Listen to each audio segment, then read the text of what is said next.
DSC కుంభకోణానికి కొమ్ము కాస్త కొడుకుని కాపాడుకుంటా ఆధారాలతో సహా అడ్డంగా దొరికిపోయారు కదా. కొడుకుని ఎలా కాపాడుకుంటారు సార్? గ్రూప్ 1 పై బురద జల్లుతా, విపక్షాన్ని డిఫెన్స్లో పడేస్తా, డైవర్షన్ పాలిటిక్స్కు తెరలేపుతా, ప్రజల దృష్టి అటువైపు మళ్లిస్తా. మరి కోర్టుల్లో కేసులు నడుస్తున్నాయి. డిఎస్సిలో ఉద్యోగం పేరిట టీడీపీ నేతలకు లక్షలు సమర్పించుకుని మోసపోయిన బాధితులు ఒక్కొక్కరుగా బయటకు వస్తున్నారు. ఈ పరిస్థితుల్లో మీ కొడుకును కాపాడుకోవడం ఎలా పాసిబుల్ సార్?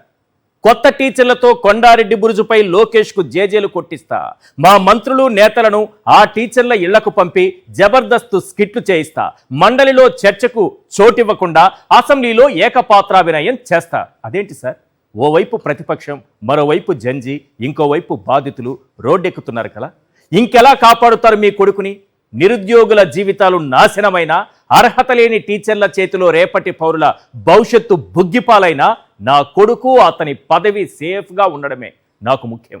డిఎస్సి స్కామ్ విషయంలో చంద్రబాబు గారి తీరు అచ్చం ఇలానే ఉంది. దొరికిపోయారు, ఆధారాలతో సహా అడ్డంగా దొరికిపోయారు. పేపర్ లీకేజీ నుంచి మొదలు పెడితే అవుట్ సోర్సింగ్ ఉద్యోగి నవీన్ వ్యవహారం వరకు, స్పోర్ట్స్ కోటా సీట్లు 15 లక్షలకు బేరసారాల నుంచి మొదలు పెడితే ఉద్యోగాల కోసం టీడీపీ నేతలకు లక్షలు సమర్పించుకొని మోసపోయిన బాధితులు క్యూ కట్టడం వరకు, స్పోర్ట్స్ కోటాలో పరీక్షలు లేకుండానే 372 మందికి ఉద్యోగాలు కట్టబెట్టడం నుంచి మొదలు పెడితే పని పూర్తి కాగానే పాత జీవోలు రద్దు చేయడం వరకు, ఇలా ఒకటేమిటి తీగలాగే కొద్దీ డగా డిఎస్సి డొంక కదులుతూనే ఉంది. అందుకే సిబిఐ పేరు చెప్పగానే తండ్రి కొడుకులు గజగజ వణికిపోతున్నారు. మంత్రి నారా లోకేష్ కోటాలో పరీక్ష రాయకుండానే స్కూల్ అసిస్టెంట్ పోస్టులు ఇప్పిస్తామని టీడీపీ నేతలు నిరుద్యోగుల నుంచి లక్షల రూపాయలు వసూలు చేయటం ఈ కుంభకోణంలో కొసమెరుపు. ప్రకాశం జిల్లా ఒంగోలుకు చెందిన రాధిక అనే యువతి ఇలానే 14 లక్షలిచ్చి మోసపోయారు. దీనిపై ఆమె ఏమన్నారో ఒక్కసారి స్క్రీన్ పైన చూద్దాం.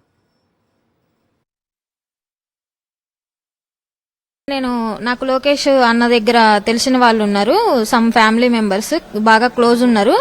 నేను వాళ్ళ ద్వారా చేపిస్తాను నీకు, సో ఇంత అమౌంట్ అవుతుంది అని చెప్పింది ఆ అమ్మాయి. తర్వాత సరే అమౌంట్ ఎవరికి వేయాలి అని అడిగాము. తనకి వేస్తానంటే తను నాకు వద్దు, నేను అమ్మాయిని కదా, నేను డైరెక్ట్ వెళ్ళి లోకేష్ అన్న ఎంత తెలిసినా కానీ నేను డైరెక్ట్ వెళ్ళి మాట్లాడలేను. నేను మా నాన్న ఫ్రెండ్ కొడుకు ఉన్నాడు, అడపా భానుప్రకాష్, తనది విజయవాడ, కానూరులో ఉంటారు. బీవీఎం టూర్స్ అండ్ ట్రావెల్స్ ఉన్నాయి. ఇతను ప్రీవియస్ గా సైబర్ సెక్యూరిటీలో పోలీస్ ఆఫీసర్ గా చేస్తున్నాడు. చాలా కాంటాక్ట్స్ ఉన్నాయి.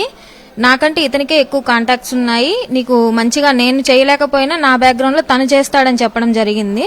తన అకౌంట్ కి అమౌంట్ వేయించింది ఈ నాగజ్యోతి అనే అమ్మాయి. వేయించిన తర్వాత తీరా రిజల్ట్ వచ్చిన తర్వాత మాకు మా లిస్ట్ లో మా నేమ్ లేదు, కానీ మాకు చెప్పేటప్పుడు మాత్రం మాతో పాటు వేముల రామకృష్ణ అనే క్యాండిడేట్ కి వీళ్ళు ప్రాసెస్ చేస్తున్నారని అడపా భానుప్రకాష్ అనే వ్యక్తి మాకు చెప్పడం జరిగింది. కానీ లిస్ట్ లో అతని నేమ్ వచ్చింది. అతను ప్రజెంట్ కృష్ణా డిస్టిక్ లో జాబ్ చేస్తున్నారు. వేముల రామకృష్ణ అనే పర్సన్ కృష్ణా డిస్టిక్ లో చేస్తున్నారు. మేము లాస్ట్ ఇయర్ నవంబర్ లో వెళ్లి కేసు పెట్టాము. ఎస్పీ ఆఫీస్ నుంచే వెళ్ళాము. నేను నా స్టేట్మెంట్ ఇచ్చాను. నా స్టేట్మెంట్ ఇచ్చిన దాంట్లో నేను పర్టికులర్ గా ఏపీ డిఎస్సీ అని మెన్షన్ చేశాను. కానీ ఎస్ఐ సార్ వాళ్ళు దానిలో ఏపీ డిఎస్సీ అని ఎఫ్ఐఆర్ లో మెన్షన్ చేయలేదు. చేయకుండా ఏపీ టూరిజం అని మాత్రమే మెన్షన్ చేశారు. చేయలేదు సార్. ఇంకా పోలీస్ సార్ వాళ్ళు ఛార్జ్ షీట్ చేయమని మేము అడుగుతుంటే మీ కేసు కోర్టులో నిలబడదు, జడ్జి గారు అసలు మీ కేసు తీసుకోరు, అసలు ఇది కేసే కాదు అని మాట్లాడుతున్నారు. ఇంత స్పష్టంగా ఆధారాలతో సహా పేర్లతో సహా ఆ అమ్మాయి అన్ని వివరాలు చెబుతుంటే తండ్రి కొడుకులు కనీసం బూడిద పోలీసులతోనైనా విచారణ జరిపించగలరా? దీనిపైన పేర్లతో సహా చెప్తోంది కదా, మొత్తం ఎవిడెన్స్ ఇస్తోంది కదా. సిబిఐ అవసరం లేదు, బూడిద పోలీసుల్ని తీసుకొచ్చి వారితోనైనా విచారణ చేయించేటటువంటి దమ్ము, ధైర్యం తండ్రి కొడుకులకు ఉందా? ఒకటి. రెండోది, అసలు వీళ్ళు ఎలా దొరికిపోయారు, స్కామ్ ఎలా జరిగింది? ఒక 10 పాయింట్లలో క్లియర్గా మీకు చెప్తాను, వినండి.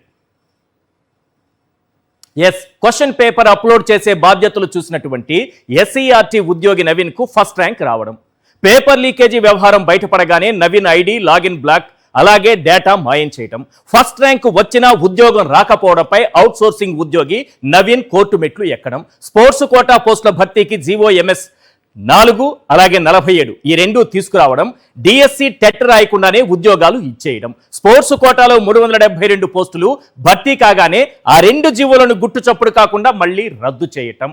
నెక్స్ట్, స్పోర్ట్స్ కోటాలో ఒక్కో సీటు 15 లక్షలకు బహిరంగంగా బేరసారాలాడిన ఆడియోలు బయటపడటం, ఎంపీ భరత్ జూడో అసోసియేషన్ అధ్యక్షుడిగా, ఎమ్మెల్యే కోనరవి సాఫ్ట్ బాల్ అసోసియేషన్ అధ్యక్షుడిగా ఉండడం, కేవలం పార్టిసిపేషన్ సర్టిఫికేట్లతో జూడోలో 39 మందికి, సాఫ్ట్ బాల్లో 38 మందికి ఉద్యోగాలు కట్టబెట్టడం, టీచర్ ఉద్యోగాల కోసం టీడీపీ నేతలకు లక్షల రూపాయలు ఇచ్చి మోసపోయిన బాధితులు బయటకు రావడం, దగా డిఎస్సి డొంక కదలగానే ఏపీ విద్యాశాఖ కార్యదర్శి కోన శశిధర్ను హడావుడిగా బదిలీ చేయటం.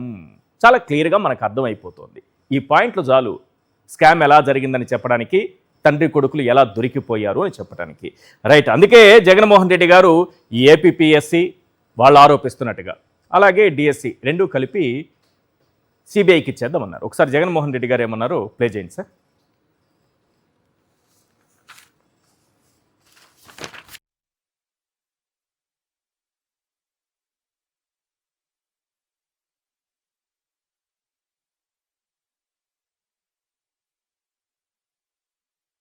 ఇప్పుడు ఇద్దరికి సవాల్ విసురుతాను. ఈ డిఎస్సి మా హయాంలో జరిగిన 2 సిబిఐకి మేము రెడీ. మేము తప్పు చేయలేదు కాబట్టి నేను రెడీ అంటాను. నువ్వు రెడీనా? ఛాలెంజ్.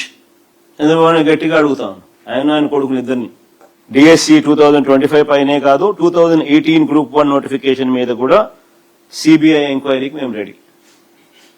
మేము తప్పు చేయలేదు కాబట్టి తలెత్తుకొని గట్టిగా అడుగుతున్నాం.